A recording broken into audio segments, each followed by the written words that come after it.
Subscribe कीजिए mechanical पेंटोमैथ channel को और बेल आइकन को दबाइए लेटेस्ट मैकेनिकल इंजीनियरिंग वीडियोस देखने के लिए।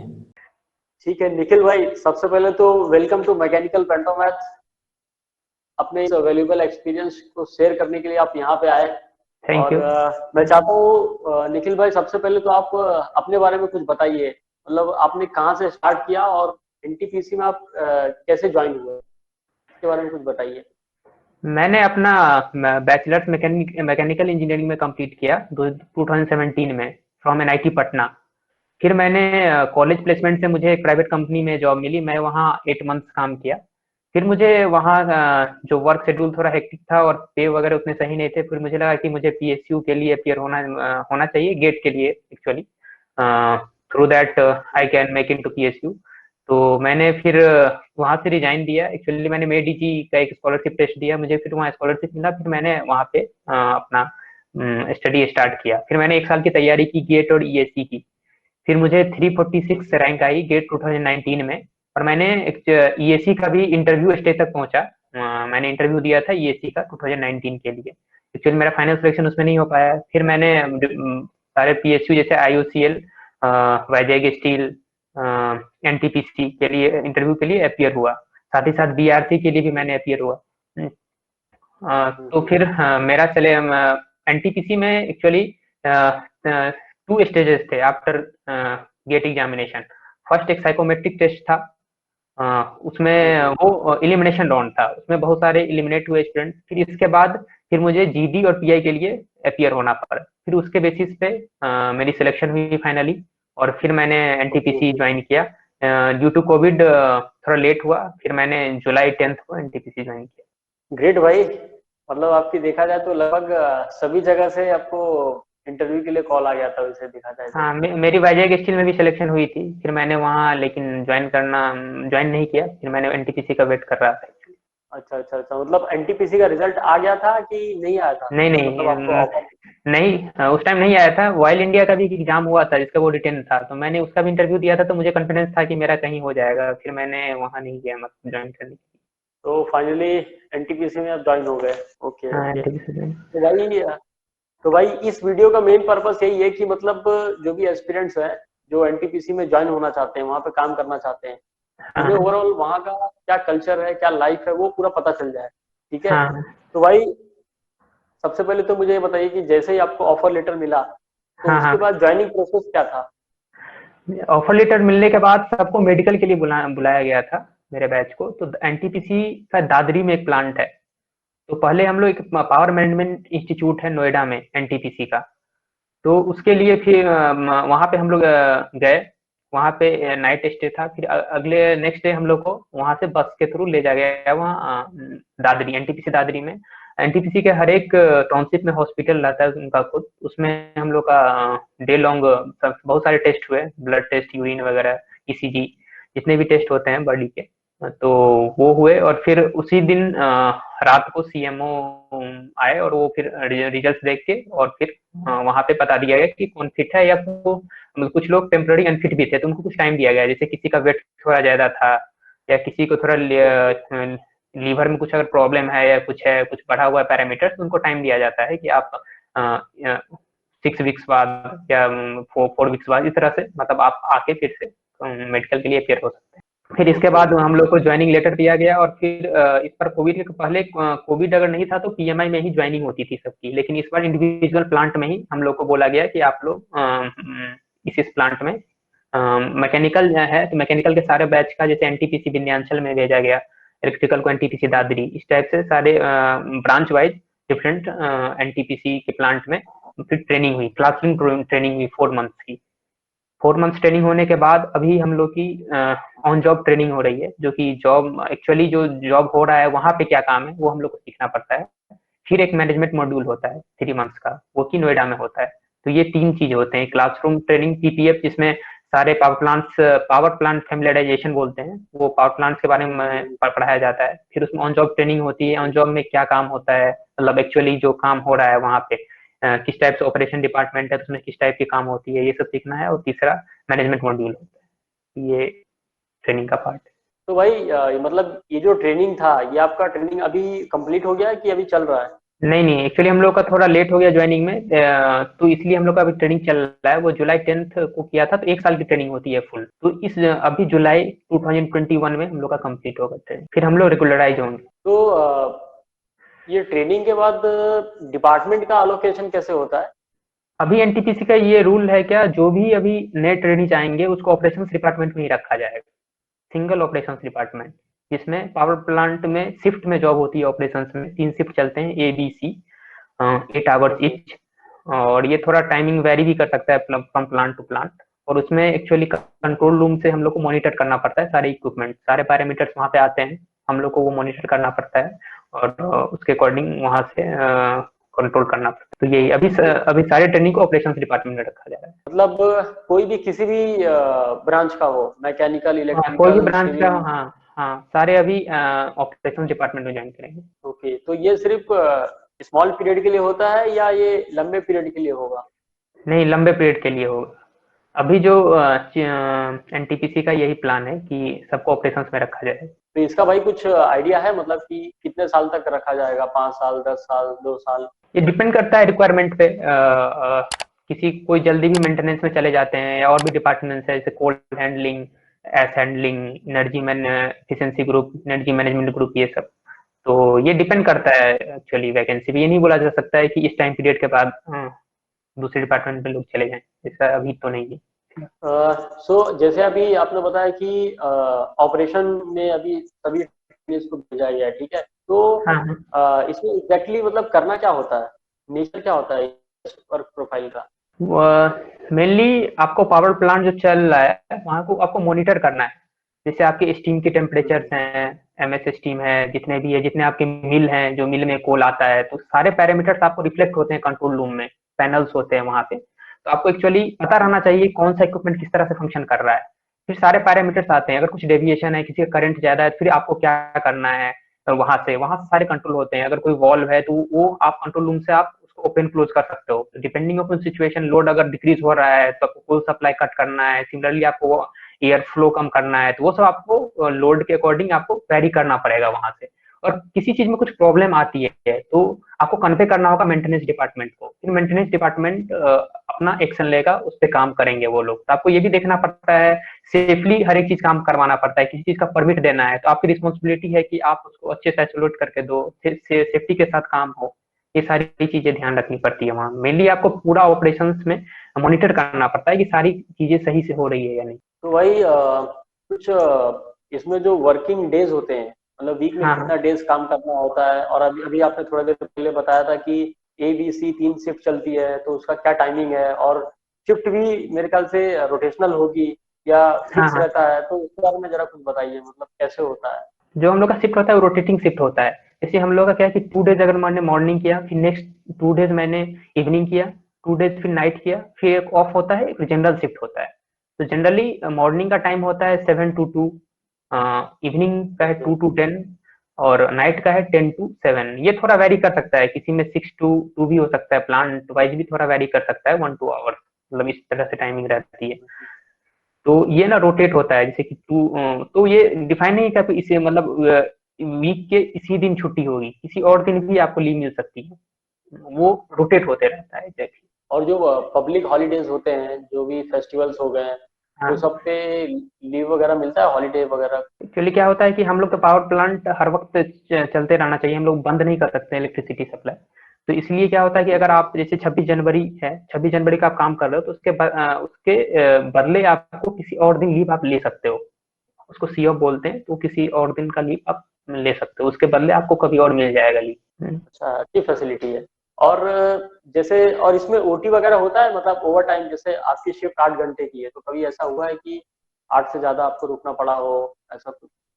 जनरली शिफ्ट में रुकना पड़ता नहीं है, क्योंकि फिर नेक्स्ट ग्रुप जो होता है वो आ जाते हैं शिफ्ट के बाद। जैसे मेरा शिफ्ट खत्म हुआ तो नेक्स्ट शिफ्ट वाले आ जाते हैं। लेकिन ओटी का कुछ है नहीं, मतलब आपको जनरली नहीं मिलता है ओटी एग्जीक्यूटिव्स को। मेंटेनेंस में अगर रुकना भी पड़ता है तो ओटी नहीं मिलता है।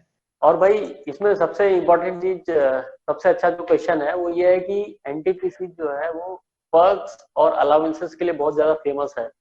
हाँ हाँ। तो जरा इसके बारे में बताइए, मतलब यार क्या क्या मिलता है यहाँ पे, क्या क्या एक्चुअली आप फैसिलिटी है, पर्क है? एक्चुअली अगर आप पे की बात करें तो आपको बेसिक पे है, डीए है, प्लस आपको एक कैफेटेरिया अलाउंस मिलता है सारे पीएसयू में, जो कि 35% ऑफ बेसिक पे होता है। ये एक डिफरेंस होता है, कोई सेंट्रल गवर्नमेंट की जॉब में आपको बेसिक डीए मिलता है, यहाँ एक कैफेटेरिया अलाउंस भी मिलता है।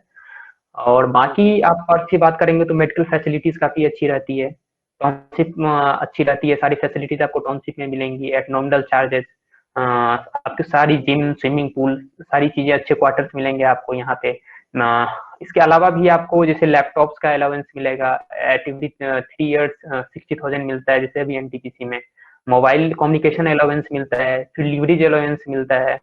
तो ये सारी बहुत सारी अलाउंसेस हैं एंटी, मतलब जनरली ऑल पीएसयूज में ये सारी अलाउंसेस रहती है, तो पर्सन फैसिलिटीज अच्छी है। और मेडिकल, वो मेरे ख्याल से शायद अनलिमिटेड होता है ना, मेडिकल जो होता है हाँ मेडिकल होता वो है कैसा खुद को होता भी, और आपके डिपेंडेंट्स के लिए भी, अगर पेरेंट्स आपके कहीं गवर्नमेंट जॉब या कहीं आप पे डिपेंडेंट अगर है तो उनको भी मिलेगी फैसिलिटीज। और एनटीपीसी की जो मेडिकल पॉलिसी है उसमें इसके काफी अच्छे हॉस्पिटल्स के साथ टाई अप है, जैसे फोर्टिस मैक्स वगैरह हो गया, तो आप वहाँ पे एट नॉमिनल चार्जेज, और शायद अभी 1% आपको देना पड़ता है इस टाइप का, 99% एनटीपीसी देगी।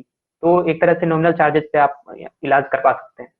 तो ये एनटीपीसी की ये काफी अच्छी पॉलिसी है मेडिकल की। काफी अच्छा है वैसे, मतलब हाँ काफी अच्छी एनटीपीसी फैसिलिटी अच्छे, है। हाँ अच्छे से केयर ले करती है अपनी एम्प्लॉइज की। तो आपने जैसा हाँ बताया उससे पता चल रहा है कि मतलब काफी अच्छा है, क्योंकि मेडिकल के लिए हाँ लोग प्राइवेट हॉस्पिटल ही प्रेफर करते हैं, हाँ गवर्नमेंट से रेयरली कोई प्रेफर करता है। हाँ। और एक और है कि काफी अच्छा है। एनटीपीसी के हर एक प्रोजेक्ट में जो इस्टेब्लिश्ड है उसमें अपना खुद का हॉस्पिटल है, तो वहाँ पे आप फ्री ऑफ कॉस्ट इलाज करवा सकते हैं। अगर फिर भी आपको कहीं और रिक्वायरमेंट है, ज्यादा रिक्वायरमेंट है कहीं अच्छे हॉस्पिटल में जाने का, जो फैसिलिटी एनटीपीसी हॉस्पिटल में नहीं है, मेडिकल फैसिलिटी, उसके लिए आपको मतलब आप हम्म। फ्री ऑफ कॉस्ट आप इलाज करवा सकते और भाई जैसे अभी आपने बताया कि कुछ कैफेटेरिया अलाउंस होता है, फिर उसके बाद डीए होता है, एचआरए होता है, तो जरा मुझे बता सकते हैं कि जब मैं एज अ फ्रेशर ज्वाइन होता हूँ, एज अ ट्रेनी, तो वो टाइम पे हैं। मुझे ग्रॉस क्या सैलरी मिलती है, नेट क्या होती है? अभी एक्चुअली क्या है कि ET19 के थ्रू जो स्टूडेंट्स आए थे उनकी बेसिक 60,000 थी। अब जो गेट एस्पिरेंट्स आ रहे हैं उसके बेसिक तो एक ग्रेड कम पे रिक्रूटमेंट हो रहा है, जो कि 50,000 बेसिक है। तो मेरी अगर बात करें तो 60,000 बेसिक पे मुझे अभी ट्रेनिंग में कैफेटेरिया अलाउंस 17.5% ही मिलता है, जो कि ट्रेनिंग के बाद मेरा 35% हो जाएगा। तो अभी ट्रेनिंग में मेरी ग्रॉस अराउंड 83,000 है, जबकि रहने की जो रहने का है वो मुझे एनटीपी से प्रोवाइड कर रही है। इसके अलावा 83,000 है, और टैक्स वगैरह डिडक्ट होके कुछ 76 के आसपास मेरी इन हैंड सैलरी 1000। ट्रेनिंग के बाद हाँ एक चीज मैंने और मिस किया कि ट्रेनिंग के बाद एक्चुअली आपको एक जैसे आपके पास अगर कार है तो आपको पेट्रोल का अलाउंस मिलता है, कार मेंटेनेंस का पैसा मिलता है। तो ये सब मिला के आपकी ग्रॉस अभी के अकॉर्डिंग 1 लाख के अराउंड चली जाती है, और इन हैंड आप टैक्स वगैरह डिडक्ट करके अराउंड 85 के आसपास आपका इन हैंड आ जाएगा आफ्टर ट्रेनिंग। काफी अच्छा है भाई, काफी अच्छा है। हाँ मतलब टायर 3 कॉलेजेस से जो इंजीनियरिंग कंप्लीट करते हैं वहां से तो इतना कुछ मिलेगा नहीं, वहां पे प्राइवेट कंपनी हाँ इतना देती नहीं है, वहां पे 20-25 मिलता है। लेकिन मतलब अगर हम लोग आपकी बात करें यहाँ पे एनटीपीसी की, तो यहाँ पे काफी अच्छा मिल रहा हाँ है कि नहीं? हाँ। कोड में उतना अगर आप देखिए तो एनआईटीज वगैरह से भी इतने ज्यादा सैलरी नहीं मिलते, मतलब जितना यहाँ एमएल पीएसयू पे करती है अभी। तो भाई मतलब आपका एक्सपीरियंस कैसा है ओवरऑल, आपको कैसा लग रहा है वहाँ पे एनटीपीसी में? अभी मैं तो ट्रेनिंग पीरियड में हूँ तो काफी अच्छा लग रहा है, होप कि आगे भी अच्छा रहेगा। अभी सारी फैसिलिटीज प्रोवाइड की जा रही है टीपीसी के द्वारा, और हम काफी कुछ सीखने को मिल रहा है। क्लासरूम ट्रेनिंग काफी अच्छा था हम लोग का, एक्सपर्ट्स के द्वारा लेक्चर दिए गए थे हर एक चीज पे, और हम लोगों ने काफी इंजॉय किया इसे। और अभी ऑन जॉब ट्रेनिंग में भी हम लोग को काफी कुछ सीखने को मिल रहा है वहाँ पे प्लांट में। तो एक्चुअली बहुत सारे नई चीज है मुझे, एक्चुअली इक्विपमेंट में काम करने को मिल रहा है, किस टाइप से मैं लाइव देख पा रहा हूँ। अभी तक मैंने थ्योरी पढ़ा था केवल, तो अभी उसको प्रैक्टिकल में देखने का मौका मिल रहा है, तो काफी अच्छा लग रहा है। काफी अच्छा है वैसे कि फैसिलिटीज जो है, जो आपने बताया टाउनशिप, तो हाँ टाउनशिप हाँ में हर एक चीजें अवेलेबल होती है, हर एक चीजें। हाँ हाँ। क्लब्स वगैरह होते हैं एनटीपी टाउनशिप में, एग्जीक्यूटिव्स के लिए अलग होते हैं, नॉन एग्जीक्यूटिव्स के लिए भी होते हैं। और क्लब्स में सारे गेम्स वगैरह के लिए बैडमिंटन कोर्ट, जो भी बोले, रेस्टोरेंट, आपको जैसे कोई फंक्शन है उसके लिए अलग हॉल रहता है, वहां आप जाके जैसे बर्थडे सेलिब्रेट कर सकते हैं। स्विमिंग पूल्स होते हैं, एनटीपीसी का खुद का हॉस्पिटल होता है, क्वार्टर्स वगैरह होते हैं। तो अपने आप में एक स्मॉल टाउन आप बोल सकते हैं कि वहाँ पे रहता है। शॉपिंग कॉम्प्लेक्सेस होते हैं वहाँ पे, सारी चीज की दुकानें रहती हैं। हर एक मतलब सेगमेंट से रिलेटेड एक एक तो मिनिमम दुकान रहेगी। तो वहाँ आपको कहीं बाहर जाना नहीं पड़ेगा, सब कुछ आपको वहाँ पे मिल जाएगा।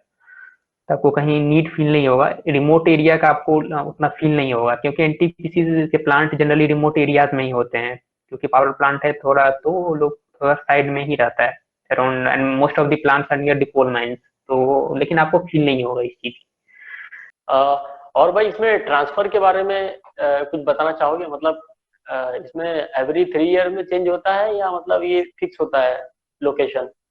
नहीं, अभी एक्चुअली एक्चुअली क्या है कि जब हम लोग ज्वाइन करते हैं तो पहली पोस्टिंग हम लोग को होम रीजन में नहीं दी जाती है। होम रीजन के अलावे हम लोग को कहीं मिल सकता है ये जो पोस्टिंग है। जैसे कि मेरा है ईस्टर्न रीजन में, बिहार का हूँ, तो लेकिन मुझे मिला है यहाँ एमपी में।